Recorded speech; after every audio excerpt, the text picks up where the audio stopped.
Hello everyone, and welcome to another Nighthawk Racing track guide. This time we are at Dragon Trail Seaside Reverse, and I'm in the BMW M6 Group 3 car. So, starting off a lap, turn 1, you're going to start braking as soon as the curve on the right hand side starts, and going to start turning in around the 50-meter board. You're going to be around second or third gear for this corner. It depends on the car and obviously on your preference as well, your driving style. As soon as you get to this point here, where the orange part of the barrier is, essentially the apex, you're going to start accelerating and you're going to take the curve at the exit. And then we're going to approach the scariest part of this track for all the GT7 drivers, I can probably say. As we like to call it, the death chicane or the death chicken.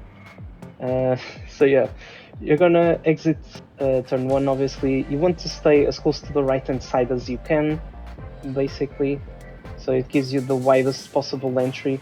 And then this here is the tricky part, because there are ways in which you can do this entire section flat out, but it is extremely risky and it depends on a few factors as well. So I'd probably advise you to take a lift as you're going through this section here. So you want to start turning just a little bit after you get past the beginning of the curve on the right hand side. Probably want to take a lift just for comfort, and especially if you are in other cars' dirty air, or if you have high fuel or a high amount of fuel or low tire grip. Yeah, it's probably better to do it this way. So basically, you want to take this sort of line that I did in slow motion with the car. You want to take as much of these curves as possible as well. And here you can go fully on top of it with the car. And you're going to point towards the right hand side here again. And then you can use the start of the curve next to this 50-meter board as your braking reference, and you always want to kind of aim for the middle of the track. So you're going to be adjusting your brake pressure, and you don't need to go at an extremely high brake pressure throughout this corner. And obviously try to trail brake as you go to adjust the front end of the car. And you're going to be in first gear by the time you get to the apex with the majority of cars. I'd recommend it because it gives you a little bit more rotation as well.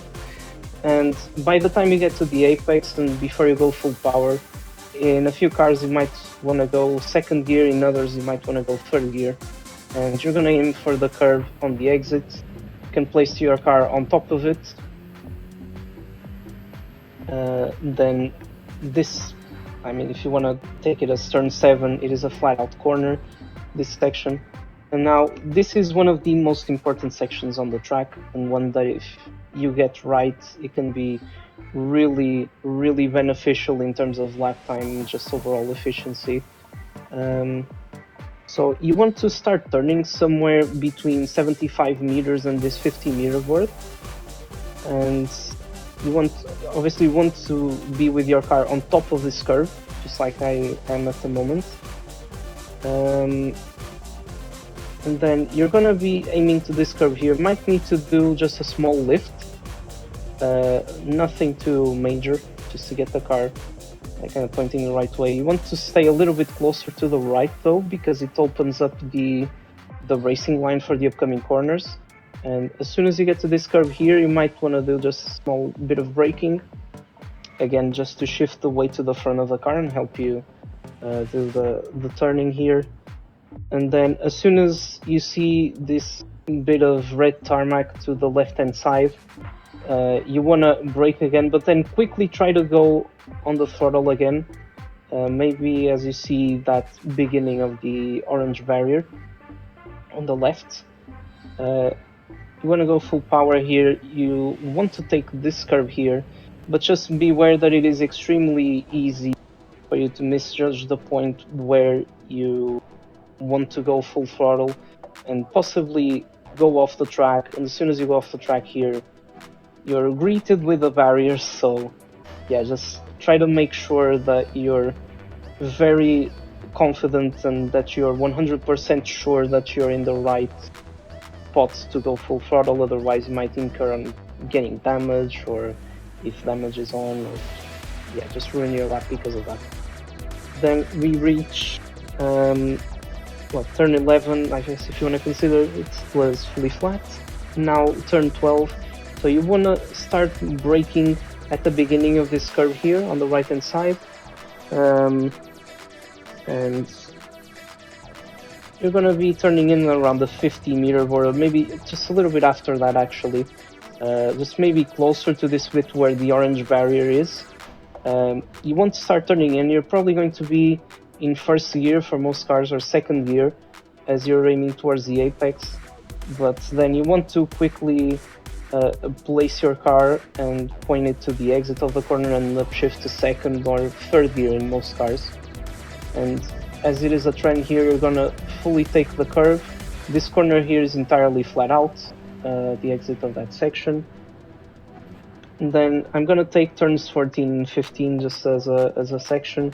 So as soon as you get past the beginning of the curve here, or the beginning of the red tarmac patch here, you're gonna start braking and quickly aim towards the curve that's on the left hand side. It is a bit of a blind corner here at the beginning.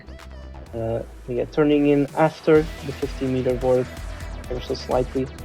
You want to take the curve here like this, and you're going to be probably in second gear by this point, and by the time you're getting closer and closer to the apex here and on top of this curve, which you want to take again, you want to upshift to third gear, go full throttle, go on top of the left hand side curve on the exit, depending on the speed you're carrying.